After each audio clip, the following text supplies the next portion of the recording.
Charlie Kirk. I said the same about, hold on, no. I need you to listen. I need you to listen. I need you to listen. I'm still not done with my answer. You're interrupting me again. Hey, I'm willing to have a great conversation if you don't hang up on me this time. I called in Wednesday. If you're respectful and you answer my questions, then I'll gladly Absolutely, have a I appreciate that. I will gladly have a conversation with you. Go ahead, Thomas. What did you want to talk about? Yeah, so you called me a fraud, but didn't let me explain because you hung up on me. And okay, I'm not interested in your grievances of a call you made earlier in the week. We're going to stay on topic, and if you'd like to talk about but I'm disappointed in you. Okay, I don't care if you're disappointed in me, and I don't care what your opinions are about me about Cenk. We're talking about healthcare. We're talking about food stamps, and it's not a free for all where any MAGA could just call into this show and bring up anything they want to bring. I'm not MAGA, by the way. Okay, so I don't care what you are. Quite frankly, we're not talking about. We're not off topic. We're not off topic. If you want to remain on topic, Thomas, but not Katie Miller. Thomas. If you'd like to be on topic, I'm happy to have a respectful conversation with you. Because of what you did on Wednesday. Thomas, let's today. Try this one more time, Thomas, okay? I'm happy to have a respectful conversation with you. Now, I understand you might call into right-wing podcasts or, shows that don't have any listeners, and it's a free-for-all, and they can talk about whatever they want to talk about. Is there anything that I've talked about on the show today, Thomas? And again, I'm happy to have a respectful conversation with you. Okay, yes. Okay, you actually are giving credit to Marge Green and Lauren Boebert, aren't you? It's exactly what you criticized Cenk for doing with Trump. How dare you? You are a disguised MAGA, sir. Okay, so tell me what you're talking about. I don't know why you would say I'm a disguised MAGA. Once in a while, once in a while, I'm trying to explain something to you. Just because once in a while I might agree with somebody on the right doesn't mean it's okay when you do it, sir. I've agreed with some things very few things, but some things that Donald Trump has done, I agree with. It doesn't mean I'm MAGA just because once in a while I agree with somebody. Do you see? Is that hard for you? Is that hard for you to follow, Thomas? Is that hard for you to follow? Does that make sense? No, I actually get it 100%, but it's hard for you to follow when it comes to Cenk Uygur. There you go again, going off topic again. Sir, you're very exhausting. It's off topic. Very exhausting. What is it about Cenk that you felt the need to call back into the show? You talked crap about him like almost a year ago, and you said he's pathetic for. I don't agree with Cenk. I don't agree with Cenk. Charlie Kirk. Sure, I don't agree with Cenk most of the time. It's okay for you to sit right next to Tim Pool, the known Russian asset. Sure. So I will gladly respond to that. First of all, I did not criticize Cenk for getting into a debate with Tim Pool. On multiple occasions, are you going to let me finish my statement? Shut up. Yes. You don't interrupt me. You don't interrupt me. Thank you. It's my show, not yours. I got you. Thank you. You said you wanted respect, so show me the same. So you said that I've criticized Cenk for talking to Tim Pool. Is that what you just said? No, talking to Charlie Kirk. You said I've criticized. Okay, not true. I've never criticized Cenk. You did, yes. No, never have. Listen, I'm not going to. Pathetic because he sat next to Charlie Kirk because Charlie Kirk. Wrong. Here's what I criticized him for. Are you ready? People like you, it's very difficult sometimes for you to follow. I don't attack anybody for having a debate with somebody. What I do is say they're not tough enough on them. I thought that Cenk was not tough enough on Charlie Kirk. I said the same about. Hold on. No. I need you to listen. I need you to listen. I'm still not done with my answer. You're interrupting me again. Why is it okay? You miscarry. I need you to be quiet, and then I will let you talk after. If you want a respectful conversation, you do not interrupt me. You made a claim that was not true. I never criticized Cenk for having or sitting next to Charlie Kirk. You know why? I was supposed to be sitting next to Charlie Kirk in December in Phoenix. I've never criticized anybody. In fact, I've said the opposite, that people should go into the lion's den and debate. That was never my criticism of Cenk, and there's nobody that listens to this show that would agree with you. You're just making stuff up. What I did criticize Cenk for, which you seem to struggle to understand, so I'll try to explain it to you again, is that I thought Cenk was too easy on him. There is a big difference between criticizing somebody for having a debate and criticizing somebody for not being too tough. I did the same thing with Gavin Newsom. Gavin Newsom was too nice with Charlie Kirk. I didn't criticize, and by the way, I said this on the show 100 times. I didn't criticize Gavin Newsom for having a debate with Charlie Kirk. I thought it was great that he was willing to do that. I criticized him for being too nice and not fighting for what he believes in. Now, I'm glad I was able to clear that up for you. Would you like to give me anything else or another example? Because you were wrong on that one as well. Why is it okay for you to call Cenk an anti-Semite right after our phone call, but you pretend to be mad when did I call Cenk? When did I call Cenk an anti-Semite? I did that yesterday. Right after you hung up on me, you said not true. Cenk is an anti-Semite. Never said that. You're a liar. Never said that. You're a liar. Yeah. I think you should. MAGA? I think you. Go ahead and watch it again. Okay, so everything you've said now is totally misrepresenting and lying about things I've said. I've never called Cenk an anti-Semite. In fact, you literally did. Are you going to be quiet because you don't listen and you make things up? I own this on the show. About a year ago, I called Mehdi Hassan an anti-Semite. And in the last 6 months, I said, you know what? I was wrong. I don't think Mehdi Hassan is an anti-Semite. And I actually think he's right on a lot of things that he says about Israel. Not only are you conflating the two. I never said Cenk was an anti-Semite. I think he's very anti-Israel, but I never said that Cenk is an anti-Semite. And I was wrong about Mehdi Hassan.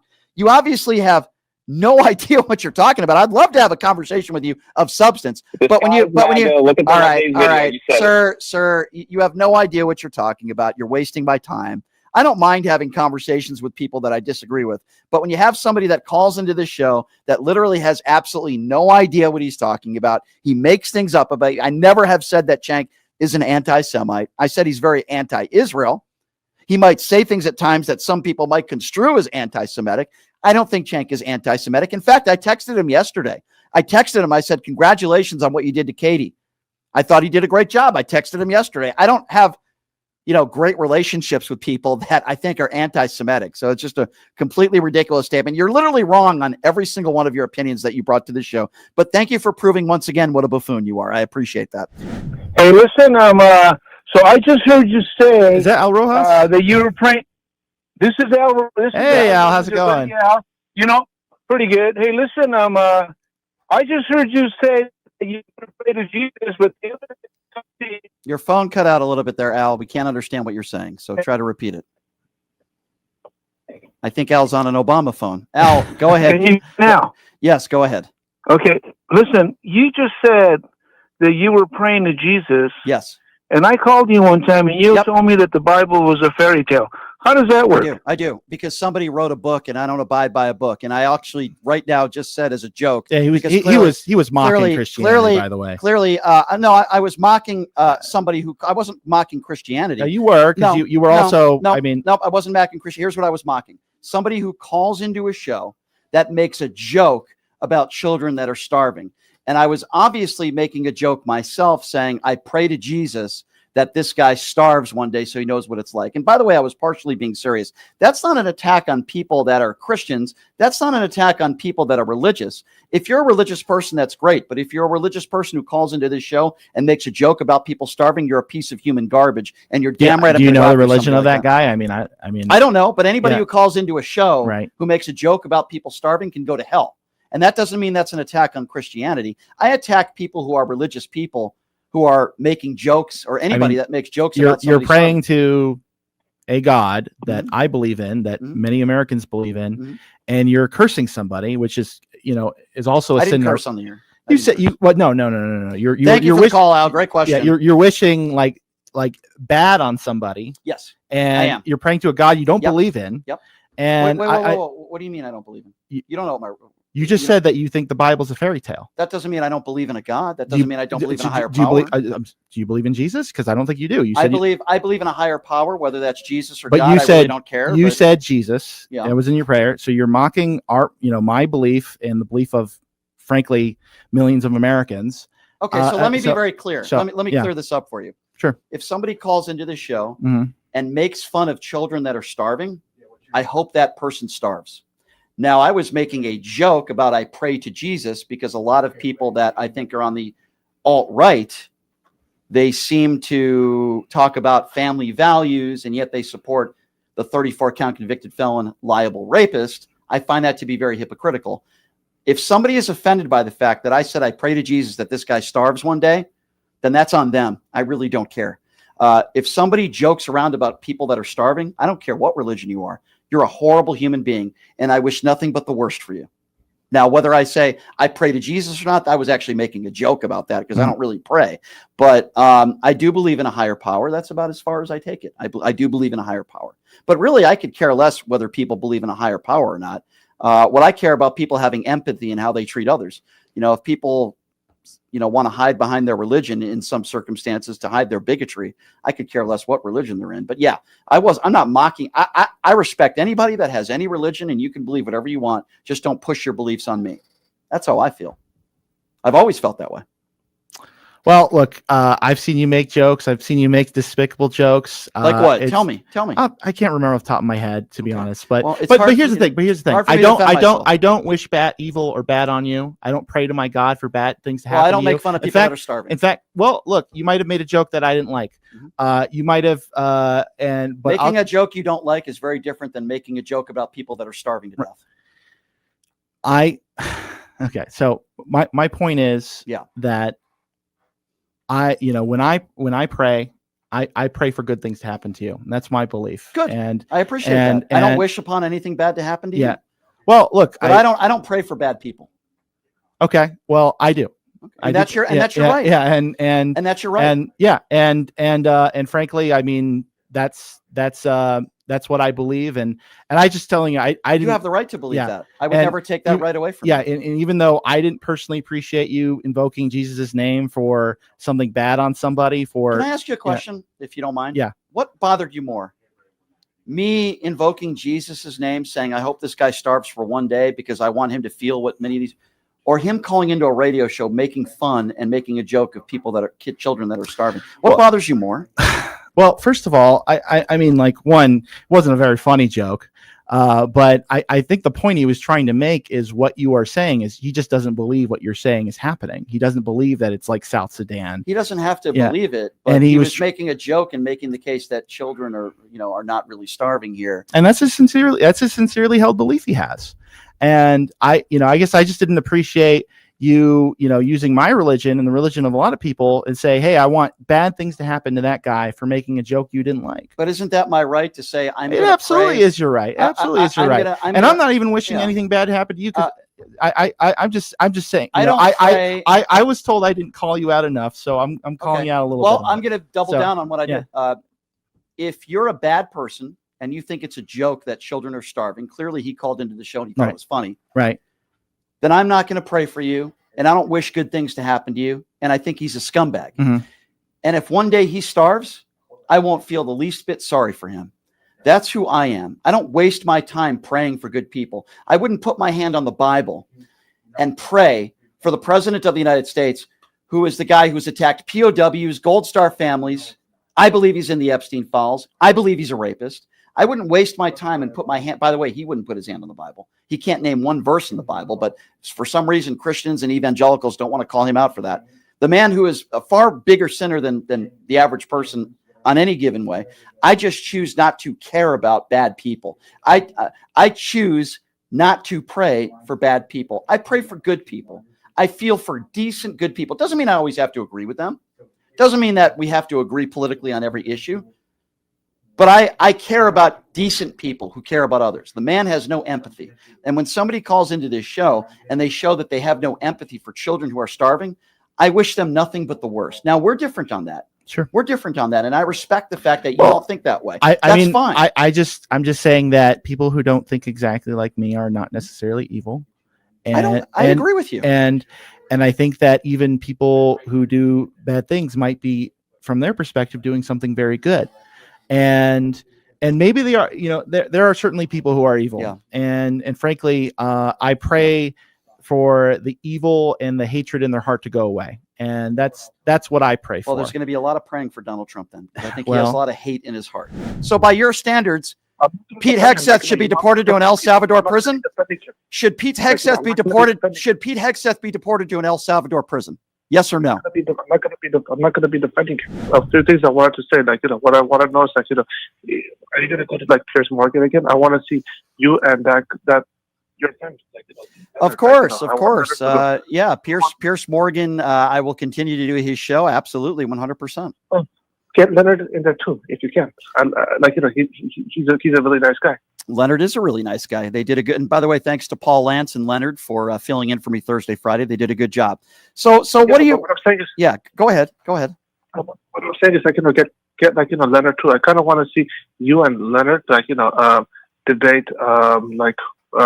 Who do I see, would be a good person, to debate against. What I'm saying, yeah, no doubt. All right, so let me ask you a question, X, if I may, because you've called into this show before and you said Donald Trump's doing an okay job.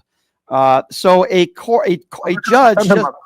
judge just decided that Donald Trump sending the National Guard and troops into LA is unlawful.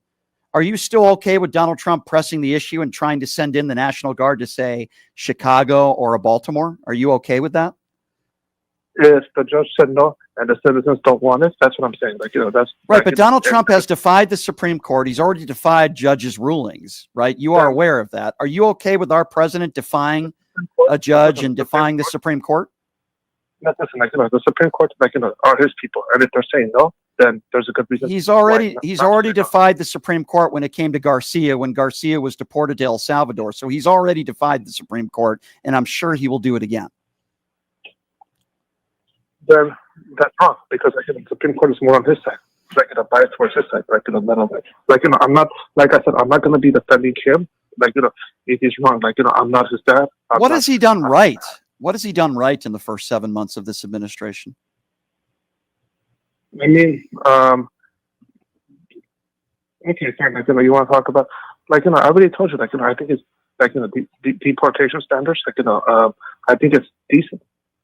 So you think it's decent not to give people due process and to arrest people outside of courtrooms and separate families and mothers and fathers that have lived in this country for decades, that have never committed a violent crime in their life, getting no due process at all and being deported to countries where they're not even from, in El Salvador prisons? And you're okay with that? Can I know people who have been deported without due process? Can I know names? That's what I'm saying. Can I know names? Well, what do you mean? What do you mean names? It's happening every day. We see it on video. It says in our Constitution, any person deserves the right to due process. When you put cuffs on somebody and you don't give them a day in court, they're not getting due process. What do you mean names? It's happening everywhere, every day. Thousands of people it's happening to every day. People are not getting due process. And you're sending people to prisons that are some of the highest maximum security prisons in the world with literally no due process, people that have never committed a violent crime in their life and never been even charged, let alone convicted of a violent crime. That's the definition of not getting due process. You know that that's happening. I'm saying it's their names, though. That's what I'm saying. Because what do you mean? Okay, Garcia. Mr. Garcia was sent to an El Salvador prison, never convicted of a violent crime in his life. Did he get due process? I saw his knuckles, even though I don't like this guy. That was superimposed. Okay, so first of all, is it against the law to have a tattoo in this country? Is it against the law to have a tattoo in this country? Is it against the law to have a tattoo? Please answer the question. It's not the tattoo. It's what it said. Okay. Is it against the law to have a tattoo when you don't like what it says? It says MS-13. Is it against the law to have a tattoo in this country that says, by the way, he didn't, but is it against the law, hypothetically speaking, is it against the law to have a tattoo that says MS-13? If I went to a tattoo shop, or you went right now, and I said, I want MS-13 tattooed on my knuckles, would I be arrested? Is that against the law? Sir? Is it against the law? Yes or no? It's a pretty simple question. I'm asking you a very simple question. I don't want them in the civilized world. It's not what you want. We're talking about the law. I'm asking you a very specific question. Listen, there's a lot of people that I don't want in my neighborhood, like MAGA people. But guess what? If you're a MAGA, it's not against the law. I might not like it, but that doesn't mean that I think you should be deported to El Salvador. I'm asking you the same question again. You mentioned Garcia's tattoos. By the way, he does not have MS-13 on his knuckles. That was Photoshop. But let's go back to my original question, which you still have not answered. Is it illegal for somebody in the United States of America to get a tattoo, even if you don't like it, or if it says something like MS-13? Is that against the law? Yes or no? Enrico Garcia was deported also. Why won't you answer my question, though? I've asked you now 8 times. I'm going to ask it again. Is it against the law in this country to have a tattoo that says MS-13? Yes or no? Why can't you answer the question? He was deported. I'm going to ask you one more time, X, because you're frustrating me, okay? I'm trying to have a civil conversation with you. But when I ask you the same question, hold on. When I ask you the same question 10 times and you don't answer it, it's very frustrating. I asked you, okay, thank you. Why did it take you 8 times to answer it? Of course it's not illegal. It's not about what you don't like. So do you want to live, hold on. So do you want to live in a country where people don't get due process? Even if they don't break the law because you don't like a tattoo that allegedly is on somebody's knuckles. Is that the country that you want to live in, sir? He was deported years ago.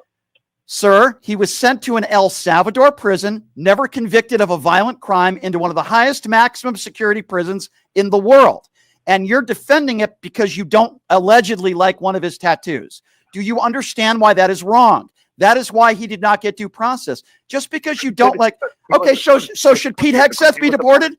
Let me ask you a question. He was deported years ago. Let me ask you a question. By the way, he wasn't deported to his home country, and he was deported to an El Salvador prison. So Pete Hegseth has a tattoo that says 100% white. I don't like that tattoo. Somebody could say that has white supremacist tendencies. So by your standards, Pete Hegseth should be deported to an El Salvador prison? Should Pete Hegseth be deported? Should Pete Hegseth be deported to an El Salvador prison? Yes or no? I'm not going to be defending him. Should Pete Hegseth be deported to an El Salvador prison? Yes or no? No. No. Then why should Garcia be deported? Because you don't like his tattoo? He was illegal. That's why. No. Then if you're illegal, then guess what? If you're undocumented, it doesn't matter whether you've committed a violent crime or not. You're okay with them being deported, not to their home country, and number 2, to one of the highest maximum security prisons in the world. You're okay with that? You just want to argue. You don't want to. I'm asking you a very specific question. You don't want to answer. I'm going to ask it again. I'm not talking about if somebody is just undocumented, because Garcia was an undocumented immigrant who had never been convicted of a violent crime. My question to you is, are you okay with anybody in this country that is an undocumented immigrant sent to an El Salvador prison, one of the highest maximum security prisons in the world, where they are beaten, where they are forced to sleep on their knees, where they are given 1 meal a day? If you are undocumented in this country, are you okay with people being treated that way without the right to due process? This is, again, it's about Abrigo Garcia. That's what it's about. That's what the question is. No, it's not. I'm giving you one example. There are many other examples of people that have been treated that way. Why won't you answer that question? I've answered it. You're trying to ask me the same question in multiple different... So answer. I do. But why do you want to ask me the same question? Answer it. You haven't answered it. Are you okay with that? I already answered about Abrigo Garcia. Answer the question. Why won't you answer? I refuse to answer that question. You refuse. Okay, then I refuse. Then I refuse to have a conversation with you because you're a coward. You're a coward because you know that's not right. You know that everyone in this country deserves the right to due process. Doesn't matter whether they're undocumented or not, because it says any person in our Constitution. And you don't want to answer the question because you know it's wrong. Everybody has the right to due process. I don't want violent criminals in this country, especially if they're undocumented. But that's not what we're talking about here. And you want to defend Donald Trump until the cows come home, and then you refuse to answer a direct question because you know it'll make you sound bad if you answer it the right way or the wrong way. It's ridiculous.